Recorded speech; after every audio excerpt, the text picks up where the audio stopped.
Hello student, welcome to the fourth lecture of halogen family, that is group number 17. We are in a chapter of p block element and this is the fourth lecture. In this lecture we are going to start with very important topic inter compounds. ये बहुत ही important topic है. इनके hybridization और shapes के ऊपर NOCB में हम लोग already discuss कर चुके हैं. ये वाला topic हम लोग खत्म करने के बाद we'll be moving on to oxides of halogens. Generally हम लोग chlorine के oxides और उनके oxy acids के बारे में discussion करेंगे. So मेरे साइड से शायद से ये लास्ट लेक्चर होगा. इसी लेक्चर में हम लोग ये टॉपिक को वाइंड अप करने के लिए ट्राई करेंगे. ठीक है. So next lecture we will start with group number 18. Now students, if you talk about inter halogen compounds, inter halogen compound मतलब हैलोजन हैलोजन एटम्स के बीच में ही बॉन्ड बन रहा है. तो बेसिकली इसका थ्योरी क्या है वो समझ लेते हैं. अगर हम लोग बात करें तो हैलोजेंस का इलेक्ट्रोनेगेटिविटी क्या है, अलग अलग है, राइट ना. तो due to the difference in electronegativity दो हैलोजन एटम एक दूसरे के साथ ज्वाइन हो सकते हैं. Due to the difference in electronegativity, two halogen atoms can combine to form different compounds और जिनका नेचर क्या होगा, कोवेलेंट ही होगा.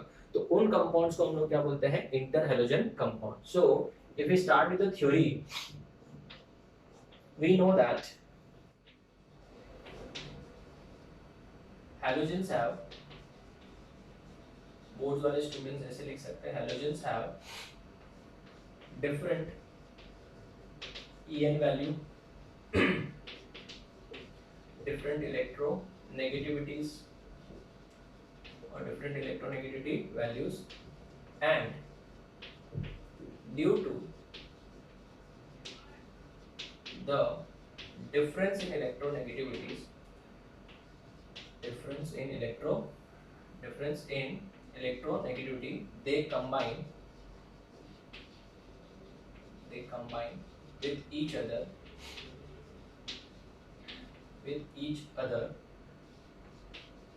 to form binary covalent compounds called as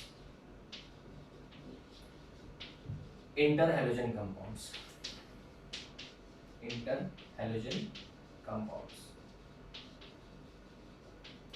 Now, अगर इंटरहैलोजन कंपाउंड्स की बात करें, so they are covalent and binary compounds. Now, अगर हम लोग बात करें इनके टाइप्स की, these are of four types.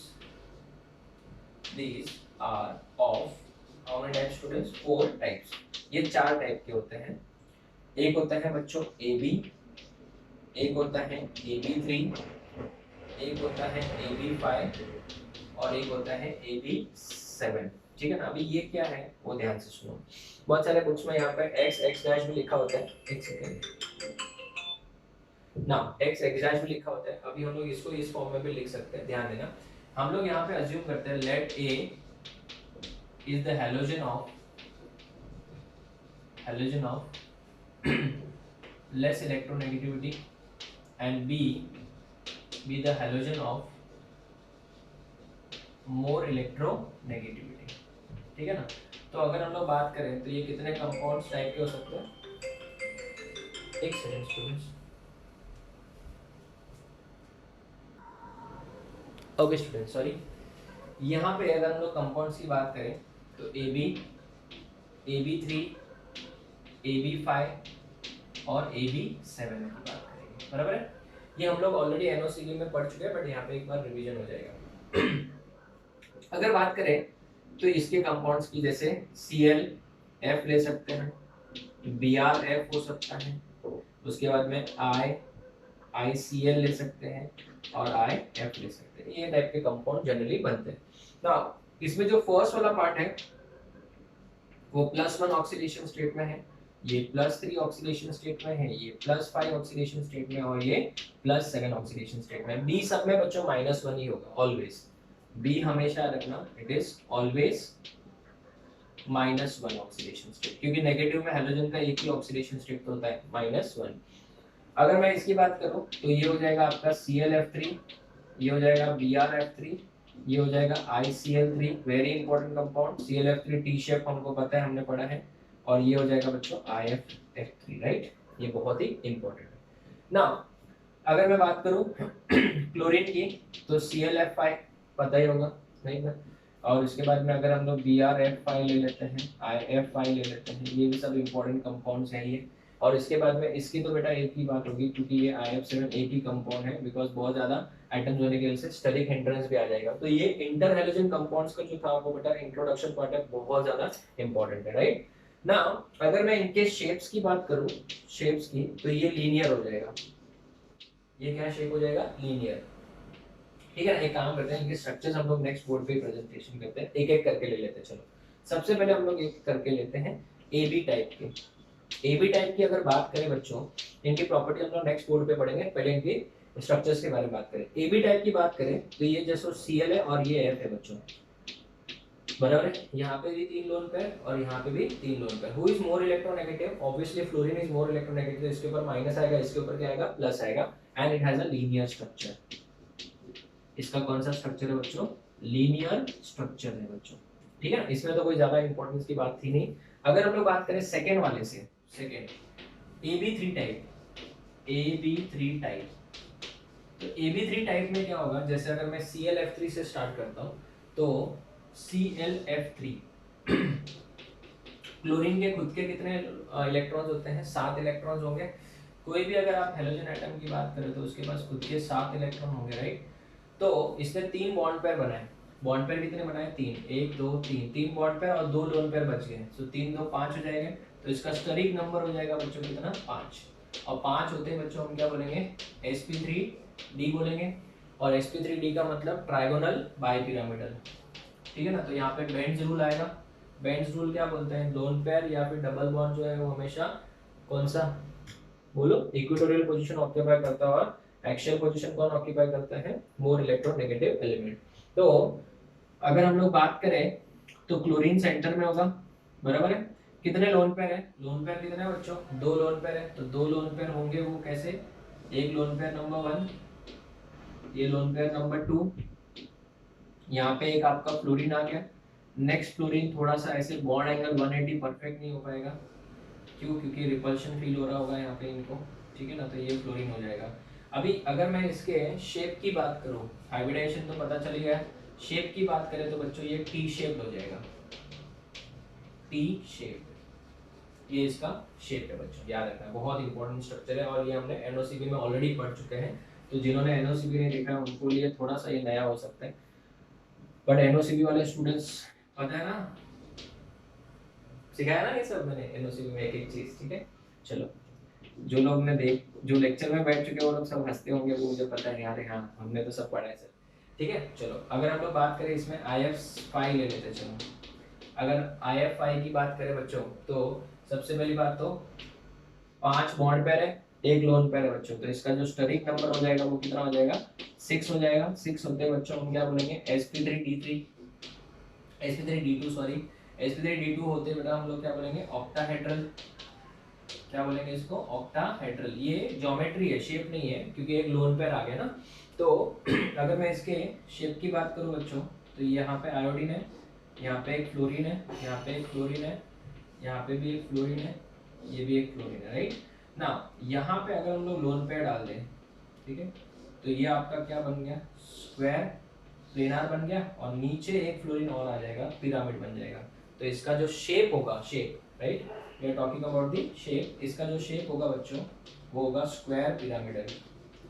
तो जिनका एनओसीबी मेरे लेक्चर्स बैठे हैं उनके लिए तो ये बच्चों एक सॉर्ट ऑफ रिवीजन हो रहा होगा, ठीक है ना। इसका क्या हो जाएगा? स्क्वायर पिरामिडल, एक ही साइड में पिरामिडल। बहुत बार आप ये लोन पेयर चाहो तो नीचे भी डाल सकते हो, यहाँ पे भी डाल सकते हो, शेप वही रहने वाला है, ठीक है ना।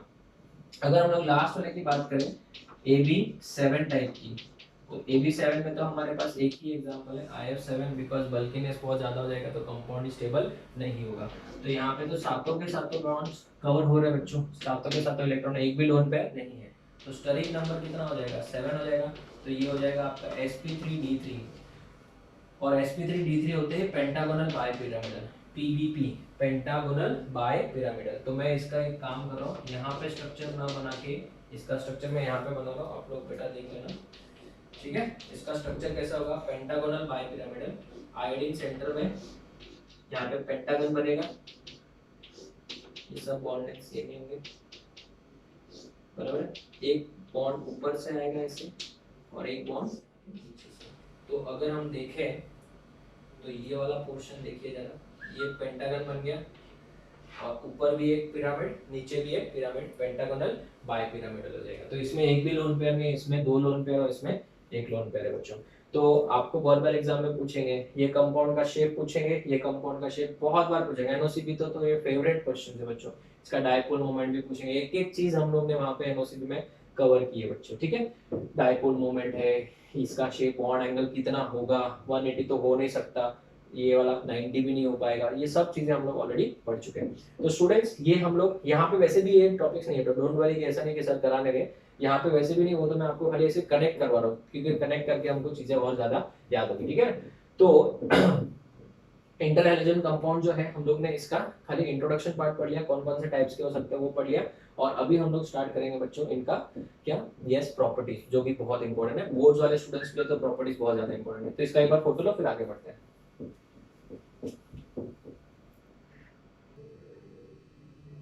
Okay students, so let's start with the properties of interhalogen compounds. थोड़ा सा थ्योरी पार्ट है, फटाफट वाइंड अप करने के बाद हम लोग मेन टॉपिक पे आते हैं, हाइड्रोलिसिस, जो कि बहुत बार पूछा जाता है, ठीक है, ध्यान से सुनिएगा, एकदम इंपॉर्टेंट है। These compounds may be solid, liquid और गैस। सॉलिड भी हो सकता है depending upon the molecular mass and all that, solid भी हो सकता है, लिक्विड भी हो सकता है और गैस भी हो सकता है। ये तीन जो एग्जांपल है वो गैस के हैं, दो एग्जांपल जो है वो लिक्विड के हैं, एंड लास्ट के जो एग्जांपल है वो किसके बच्चों, सॉलिड के हैं, बिकॉज आयोडीन के कंपाउंड जो होंगे डेफिनेटली उनका मॉलिक्यूलर मास बहुत ही ज्यादा हो जाएगा, ठीक है, इसकी वजह से सॉलिड हो गए। Ionic compounds, sorry interhalogen compounds containing fluorine are colourless, जिसमें फ्लोरीन आता है जनरली वो कलरलेस है, बट जिसमें हायर हैलोजन है वो कलर्ड है। उसके बाद में all interhalogen compounds are covalent, जो मैंने ऑलरेडी आपको बता दिया, एंड दे आर डायामैग्नेटिक, ठीक है ना। ये बहुत ही इंपॉर्टेंट क्वेश्चन है, एक एमसीक्यू क्वेश्चन आ गया, अगर कुछ भी पूछ ले, बट अभी 14 फॉलोइंग इज डायामैग्नेटिक, एक है ना अलग से ही क्वेश्चन बन गया है, उसमें सब पैरामैग्नेटिक हो और इसमें से अपने को समझेगा नहीं कि ये आईसीएल दे दिया हो या फिर CLF दे दिया हो, CFL नहीं CLF, ठीक है ना, ये दे दिया हो तो थोड़ा सा अपने को कंफ्यूजन हो सकता है। Interhalogen compound, this is important point, interhalogen compounds are more reactive, they are more reactive than what normal halogen. जैसे अगर मैं एग्जांपल के तौर पे ICL का रिएक्शन अगर दो सोडियम के साथ करवा दूं, तो यहाँ पे आपको immediately you get NaI plus NaCl, तो they are more reactive than क्या हो जाएगा, नॉर्मल हैलोजन से ज्यादा रिएक्टिव है। Next, this is the most important topic, very very important, ये हमारे लिए बहुत इंपॉर्टेंट है, ठीक है ना। All inter halogen compounds are what undergo hydrolysis, इनका हाइड्रोलिसिस बहुत इजीली होता है, ये ऑल अंडरगो हाइड्रोलिसिस, ठीक है। तो ये हमारे लिए बहुत इंपॉर्टेंट है, एक एक करके हम लोग डिस्कस करते हैं।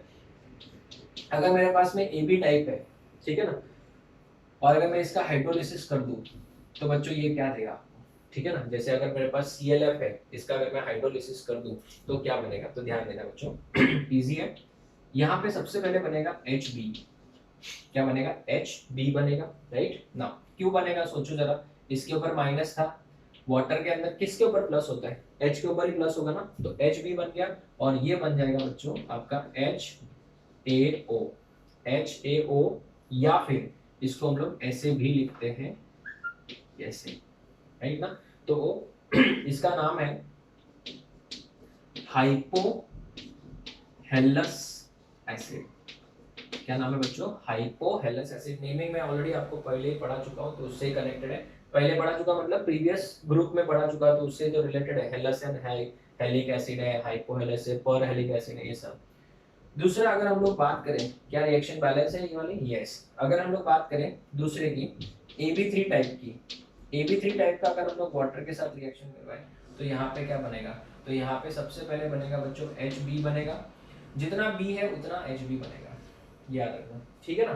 तो यहाँ पे अगर HB बन गया तो दूसरा क्या बचा बच्चों, OH भी बचा उतना ही, तो यहाँ पे क्या बनेगा बताओ, HAO, यहाँ पे हाइड्रोजन कितने हैं, B तो 3 हो गए, अभी यहाँ पे बच्चों बनेगा AO2 बनेगा, राइट ना। तो ये प्लस, ये इसमें इसका जो हाइड्रोजन है वो किस ऑक्सीडेशन स्टेट में, +1 में है, +1 में है यहाँ पे यहाँ पे किस में, वो +3 में। जो इसका ऑक्सीडेशन नंबर है यहाँ पे +3 है, तो यहाँ पे भी +3, यहाँ पे +1 है तो वहाँ पे भी +1 ही होना चाहिए, राइट। तो यहाँ पे +3 वाला बनेगा, तो ये आपका बनेगा HAO2, इसका नाम क्या है, halous acid, halous acid. Halous अस एसिड में से एक ऑक्सीजन कम किया तो क्या हो जाता है बच्चों, बोलो, yes it is nothing but what, your hypo sorry हेलस acid. तो ये वाला हेलस एसिड में से एक ऑक्सीजन कम करेंगे तो हाइपोहेलस एसिड। इसको आप ऐसे लिखना चाहो तो ऐसे भी लिख सकते हो, और अगर आप चाहो तो इसको HAO भी लिख सकते हो, क्योंकि फॉर्मूला तो हम लोग जब स्ट्रक्चर देखेंगे तब अपना क्लियर हो जाएगा। ठीक है,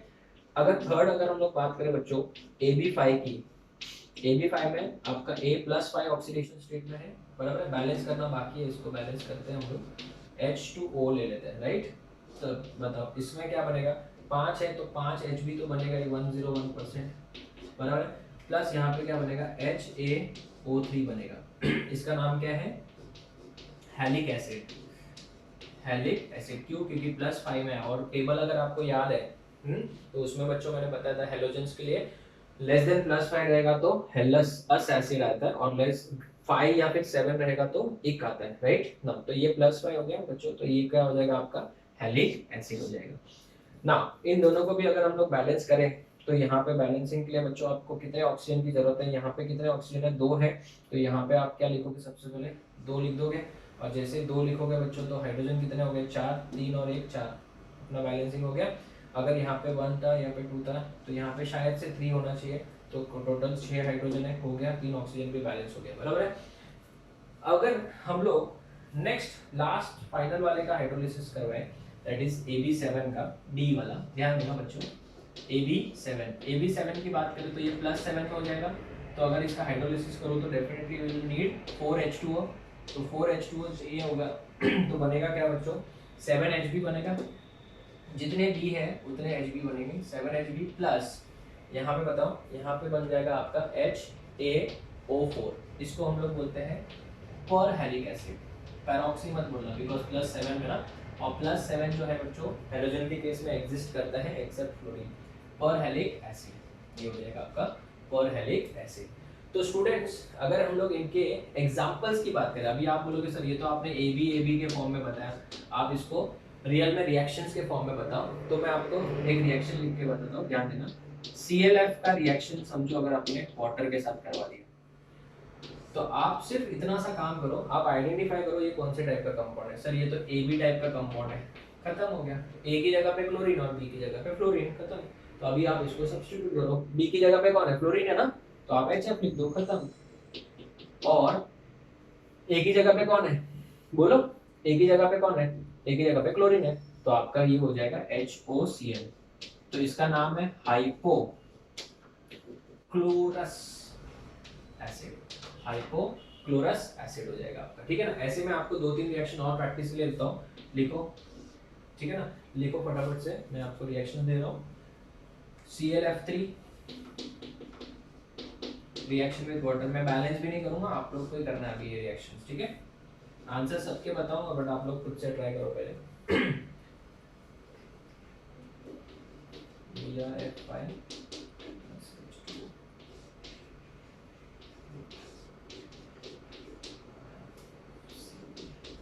ये बहुत इंपॉर्टेंट है बच्चों, इसको इग्नोर मत करना, इंपॉर्टेंट है, बहुत ज्यादा इंपॉर्टेंट। इन सब के प्रोडक्ट लिखो, चलो एक और टाइम आराम से तसल्ली से, जैसे मैंने अभी आपको ये बताया कि इसको कंपेयर करो, फिर इसके जैसे रिएक्शन लिखो, ठीक है ना, और सबके नाम भी डिसाइड करो कि कौन सा वाला एसिड बन रहा है। हो गया, चलो देखते हैं फिर आपने आंसर राइट लिखे या wrong. Definitely this is AB3 type. ये AB3 था, तो AB3 टाइप मतलब ये वाला हो गया। 3 तो HB बनेंगे, तो 3 HF बन गए, प्लस साथ में बच्चों यहाँ पे क्या बनेगा, HClO2 बन रहा है, तो यहाँ पे HClO2, इसका नाम क्या हो जाएगा, इसका नाम हो जाएगा क्लोरस एसिड। इन सब के हम लोग स्ट्रक्चर्स भी पढ़ेंगे, क्लोरस एसिड, राइट। नेक्स्ट अगर हम लोग BrF5 की बात करें तो BrF5 इस स्ट्रक्चर का जैसा हो गया, इस स्ट्रक्चर के जैसे यहाँ पे क्या बनेगा बच्चों, 5 तो HF बनेगा। बैलेंसिंग वाला प्लीज अभी आप करना, मैंने ऑलरेडी बैलेंस किया है, तो आप लोग खाली न्यूमेरिकल जो स्टोइचियोमेट्रिक कोएफिशिएंट है वो डाल सकते हो, ठीक है ना। HaO3 है तो यहाँ पे HbrO3 बन जाएगा, ठीक है ना। इसका नाम क्या है, ब्रोमिक एसिड, नाम क्या है बच्चों, bromic acid. I think it is simple now, easy लग रहा है, chemistry is very simple, you know. उसके बाद में IF7 की बात करें तो यहाँ पे क्या बनेगा, 7HF बनेगा, प्लस यहाँ पे बन जाएगा HiO4। बच्चों आप अगर इसका नाम बोले तो इसका नाम क्या है, पर आयोडिक एसिड, पर आयोडिक एसिड, बहुत इंपॉर्टेंट है, बहुत इजी भी है। तो स्टूडेंट्स आई थिंक आप सबको समझ में आ गया होगा। अभी मैं इन सबके स्ट्रक्चर्स भी डिस्कस करने वाला हूँ, ऑक्सी एसिड्स भी थोड़ा सा बाकी वो भी कवर करेंगे। इन सबके स्ट्रक्चर्स के साथ में हम लोग इनका ऑक्सीडेशन नंबर निकालना भी सीखेंगे, ठीक है। तो आप लोग इसका फोटो लो, फिर हम लोग थोड़ा सा जो पार्ट बचा है उसको खत्म करते हैं। फोटो ले लो।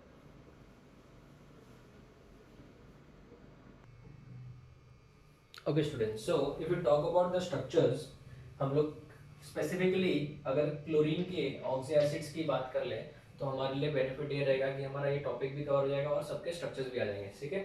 तो सबसे पहले अगर हम लोग बात करें तो हाइपोहेलस एसिड, करेक्ट। दूसरा जो था वो कौन सा था, यहाँ पे लिख लेते हैं, HClO2 था जिसका नाम था हेलस एसिड। तीसरा जो था वो था हेलिक एसिड, और चौथा एंड फाइनल था परहेलिक acid.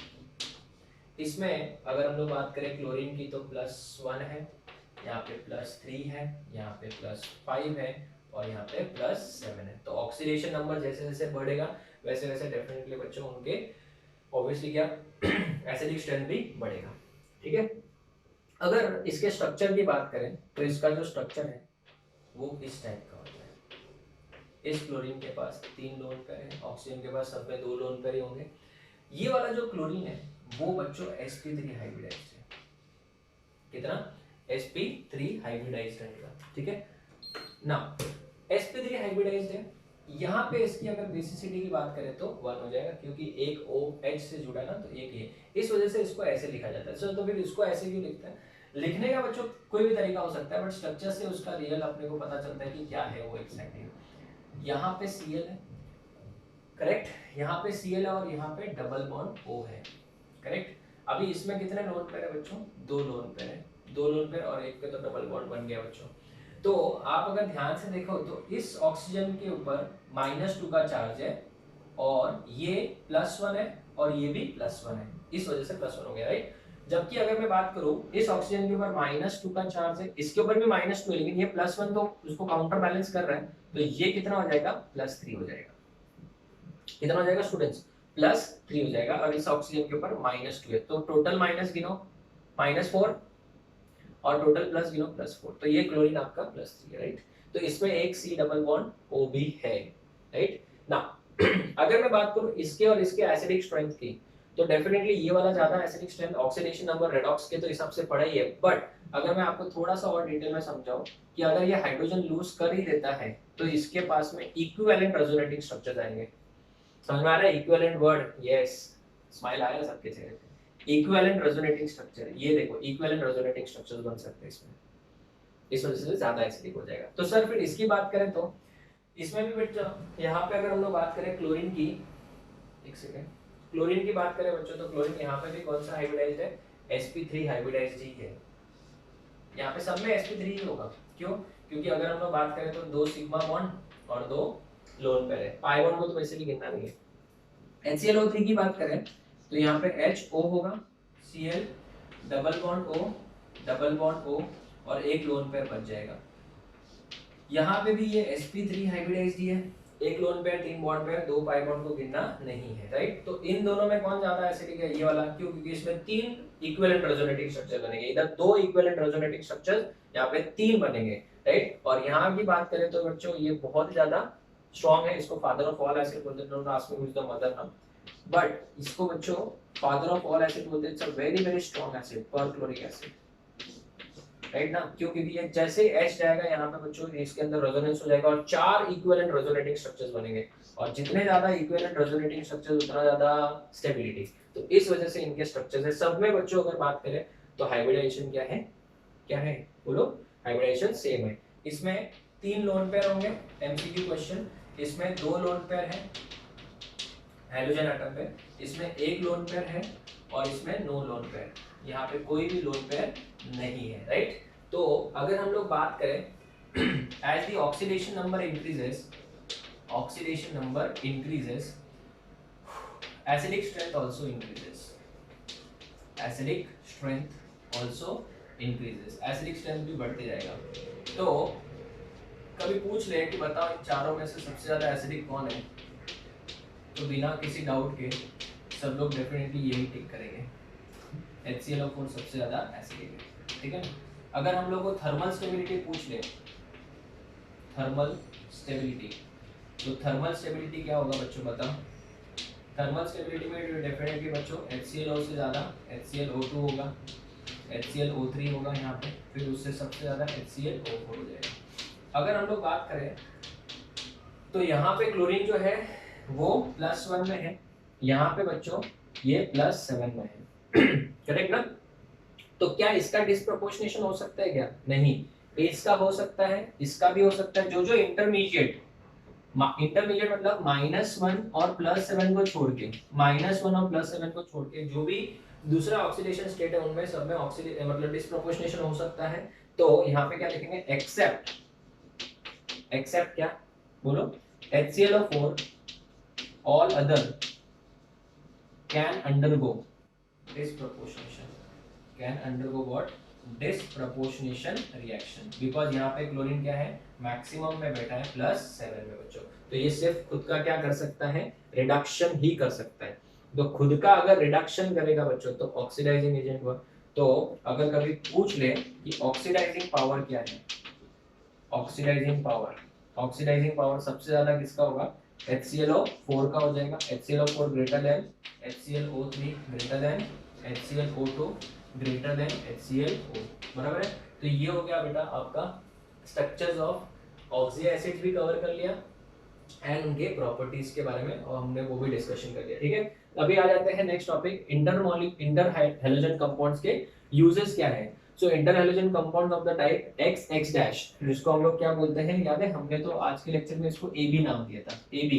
They are used as halogenating agent, halogenating agent. जो अगर हम लोग बात करें ICL की, तो it is used in the estimation of what, iodine in fats and oils, ठीक है। अगर हम लोग बात करें inter halogen compound, they are also used in the preparation of polyhalides. Polyhalides मतलब पता है ना, Cl3- Br3- I3-, but F3- नहीं होता बिकॉज़ वेकेंट d ऑर्बिटल नहीं है।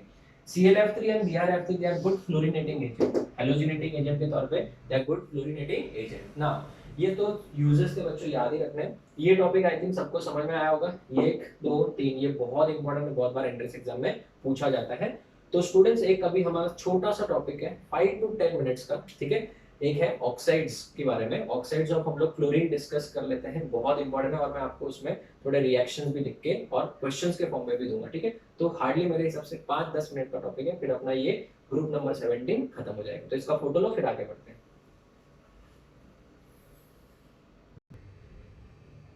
Okay students, so let us see the last part now. Oxides of halogen, हम लोग स्पेसिफिकली क्लोरीन के ऑक्साइड्स की बात कर रहे हैं बिकॉज इसके अंदर सब बहुत ज़्यादा एग्जिस्ट करते हैं ना। जो मैंने आपको पहले भी सिखाया था कि क्लोरीन के बहुत सारे ऑक्साइड्स हैं, जैसे Cl2O में क्लोरीन जो है वो +1 ऑक्सीडेशन स्टेट में है, यहाँ पे क्लोरीन जो है वो +3 में है, यहाँ पे +4 में है, यहाँ पे +5 में है, यहाँ पे +6 में है, और यहाँ पे +7 में है, ठीक है ना। इसके जितने भी ऑक्साइड्स है बच्चों, सबके सब एसिडिक इन नेचर है।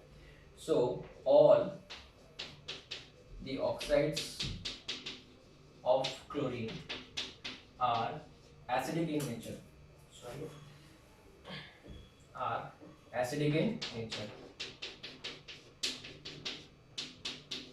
दे all are in what, acidic in nature, सबके सब एसिडिक नेचर वाले हैं। व्हेन डिसॉल्व्ड इन वाटर, जब इनको पानी में डिसॉल्व करेंगे तब वो लोग बच्चों अपने ऑक्सी एसिड बनाएंगे if exist. When dissolved in water दे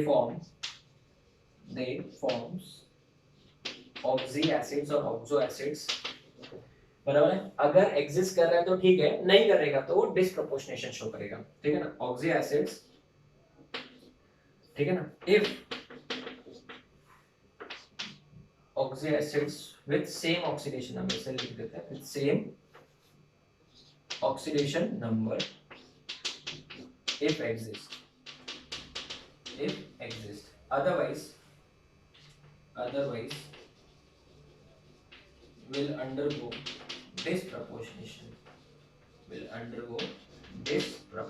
वरना उनका क्या हो जाएगा बच्चों, डिस्प्रोपोर्शनेशन होना शुरू हो जाएगा, ठीक है। जैसे मैं अगर आपको रिएक्शंस के तौर पे समझाऊं तो let us start with Cl2O को पानी में डाल दो, क्लोरीन किस ऑक्सीडेशन स्टेट में है, +1 में है, तो डेफिनेटली पहले मुझे बताओ क्लोरीन के ऑक्सी एसिड्स कौन से HCl है, HClO2 है, HClO3 है और HClO4। इसके अलावा तो हमको कोई ऑक्सी एसिड पता नहीं है। ये +1 है, ये +3 है, ये +5 है और ये +7 है। तो बताओ यहाँ पे क्लोरीन किस में है, +1 में, तो खत्म, आपके सामने लिखा हुआ है, इसका प्रोडक्ट बनेगा HCl। खत्म हो गया, बैलेंसिंग करना आप लोग। दूसरा अगर मैं ले लूँ स्टूडेंट्स, नेक्स्ट कौन सा है, Cl2O ले लो, Cl2O3 ले लो, सॉरी Cl2O3 का रिएक्शन कर दो बच्चों वाटर के साथ, तो इसमें क्या बनेगा, ऑक्सी एसिड। ये +3 वाला है, तो +3 वाला कौन सा है, HClO2 है, वो बन जाएगा, क्या बन जाएगा, HClO2। अगर मैं बच्चों नेक्स्ट वाला ले लूँ बच्चों Cl2O5, अभी आप बोलोगे सर आपने ये क्यों स्किप किया, रीजन है, अभी बताता हूँ इसका रीजन। Cl2O5 की बात करें अगर, तो क्लोरीन यहाँ पे किस ऑक्सीडेशन स्टेट में, +5 में, ये +3 में था, तो ये भी +3 में हो गया और ये +1 में हो गया। सेम ऑक्सीडेशन स्टेट वाला ही ऑक्सी एसिड बनेगा। अगर एग्जिस्ट करता है तो जबरदस्ती मत बनाना, HClO3, तो यहाँ पे क्लोरीन जो है वो +5 में एग्जिस्ट करता है। बट अगर इन केस Cl2 का रिएक्शन, ये देखो Cl2, तो Cl2 का रिएक्शन अगर मैं वाटर के साथ करवा दूं तो फिर क्या बनेगा, फिर तो गड़बड़ हो गई बच्चों। क्यों, क्योंकि +4 वाला ऑक्सीडेशन स्टेट वाला ऑक्सी एसिड एग्जिस्ट नहीं करता है, क्योंकि है ही नहीं बच्चों। तो इस केस में डिसप्रपोर्शनेशन होगा। तो डिसप्रपोर्शनेशन क्या होगा, प्रोडक्ट क्या होंगे हमको क्या पता है, तो +4 से कम भी होगा, +4 से ज्यादा भी होगा।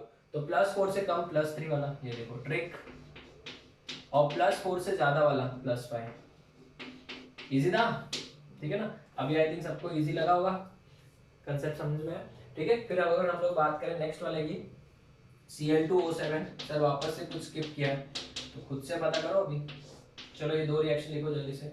ये रिएक्शन का आंसर क्या होगा, बोलो, कुछ तो बोलो, बैठे रहते हो बस देखते हो क्या लिख रहे हैं क्या नहीं लिख रहे हो, ठीक है ना। चलो मुझे पता है आप लोग मन में कुछ तो बोलते ही होंगे, सेम टू यू।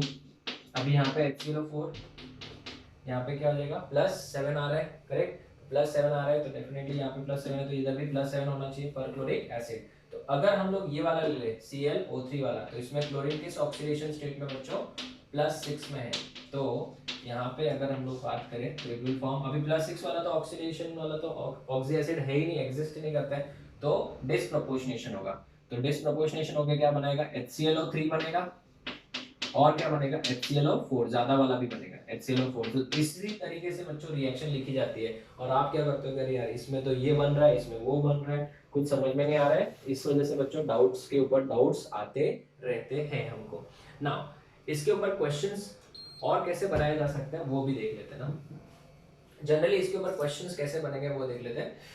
क्वेश्चन बच्चों इस तरीके से बनाएंगे, what is the reaction of, what is the reaction of NaOH on ClO2, खत्म, बस खत्म हो गया। यहाँ पे जग सुना सुना लगेगा ही आपको अभी ClO2 का रिएक्शन NaOH के साथ क्या होगा, अब तो हमको पता ही नहीं है बच्चों।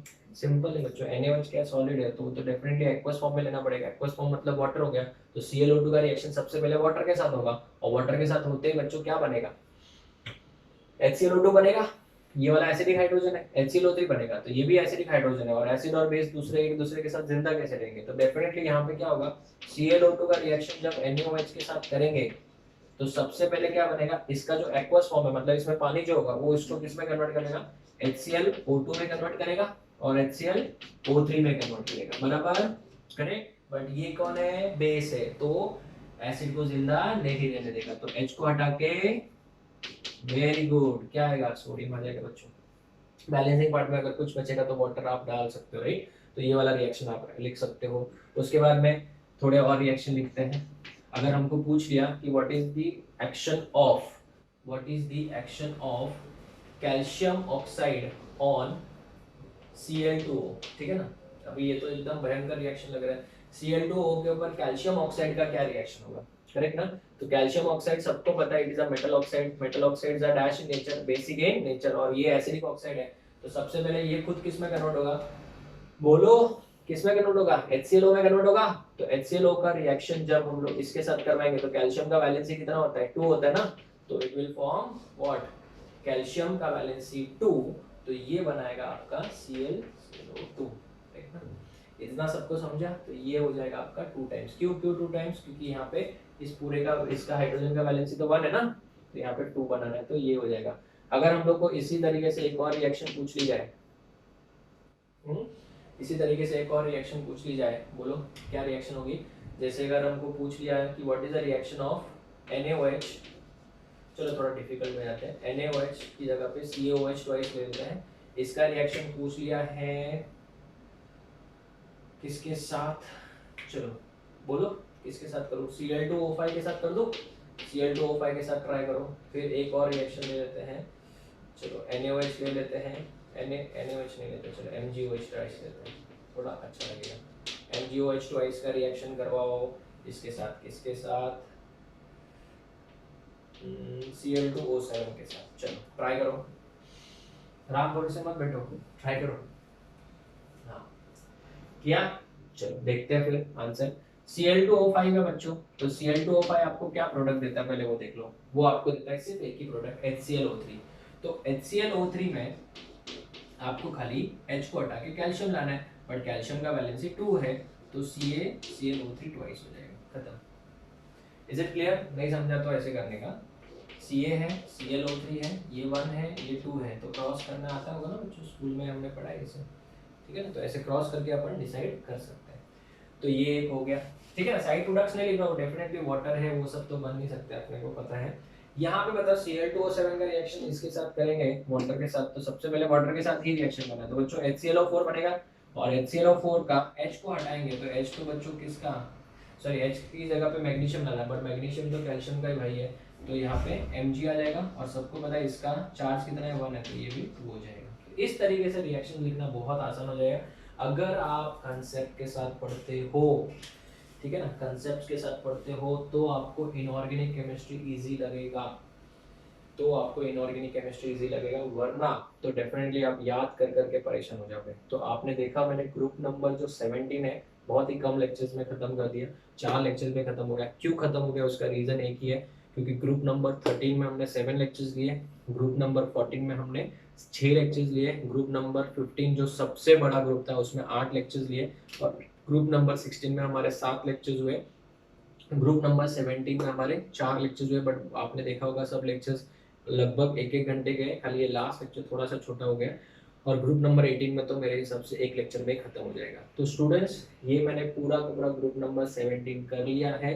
थोड़ा सा आप लोग खाली एनसीईआरटी टेक्स्ट बुक एक बार रीड कर लेना, मैंने एक एक चीज कवर नहीं की है, उससे ज्यादा ही सिखाया, ठीक है ना? आप लोग सोचते हैं सर क्या बोलने वाले हैं, बट मैंने उससे बहुत ज्यादा ही सिखाया, जैसे स्यूडो हाइलाइट से एवरीथिंग बहुत डिटेल में एक एक चीज समझाइए। ये 1 टाइम वीडियो लेक्चर्स है मेरे, बहुत एक एक चीज मैंने कवर करा है। फ्यूचर में अगर मैं इसके ऊपर और लेक्चर्स बनाऊंगा तो मैं एमसीक्यू सॉल्व करके आपको लेक्चर्स दिखा सकता हूँ, बट कंसेप्ट वाइज तो अभी मैंने पूरा एक एक चीज बता दिया, और कुछ बचा नहीं है मेरे दिमाग में, सब कुछ मैंने आपको दे दिया है। अभी आप इसको कितना यूज करते हो अपने एग्जाम में मार्क्स लाने के लिए, वो आपके ऊपर डिपेंड करता है।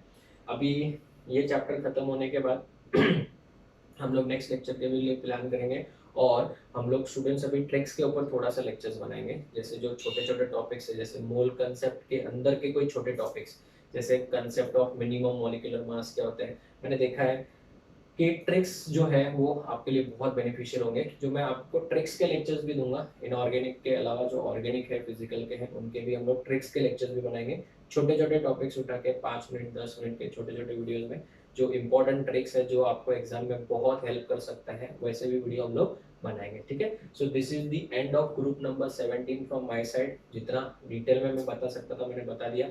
आप लोग अगर नोट्स को अच्छे से मेंटेन करते हो, अभी यहाँ पे बहुत सारे रिएक्शन जो आप बोल सकते हो, जैसे CaO की जगह पे MgO का रिएक्शन Cl2O3 के साथ, तो वो आप जितना रिएक्शन लिखना चाहो लिख सकते हो, जितना लिखोगे आपको ही प्रैक्टिस होगा, ठीक है ना? आई थिंक अभी अगर आपने पी ब्लॉक जब पूरा देख लिया है तो मैं इतना तो बोल सकता हूँ कि 70 to 80% तो आपको रिएक्शन में कॉन्फिडेंस आ गया होगा, और जो रिमेनिंग परसेंटेज आप बोल रहे हो कि सर वो कैसे करें, तो वो सिर्फ प्रैक्टिस से होगा बच्चों। मैं खुद अगर आपने देखा होगा तो बहुत बार रिएक्शन लिखते लिखते मैं सोचता हूँ कि हाँ ये ऐसा होना चाहिए, तो हुआ नहीं, तो थोड़ा सा हम लोग कैसे करेंगे बच्चों, कॉन्फिडेंस जब आप और प्रैक्टिस करोगे तो आपको डेवलप होगा। जब मैं एंड फैक्टर से इतना क्विकली बैलेंस करता हूँ तो आपको थोड़ा सा समय लग सकता है। मुझे थोड़े स्टूडेंट्स मैसेज करते हैं कि सर ये एंड फैक्टर से हम लोग एग्जाम में कर सकते हैं क्या? डेफिनेटली ये एग्जाम के लिए ही है, बोर्ड एग्जाम के लिए ही है, और एंट्रेंस एग्जाम के लिए ही है। ये सब बच्चों ये साइंटिफिक मेथड्स है जो यूज किए जाते हैं हम लोग, ठीक है।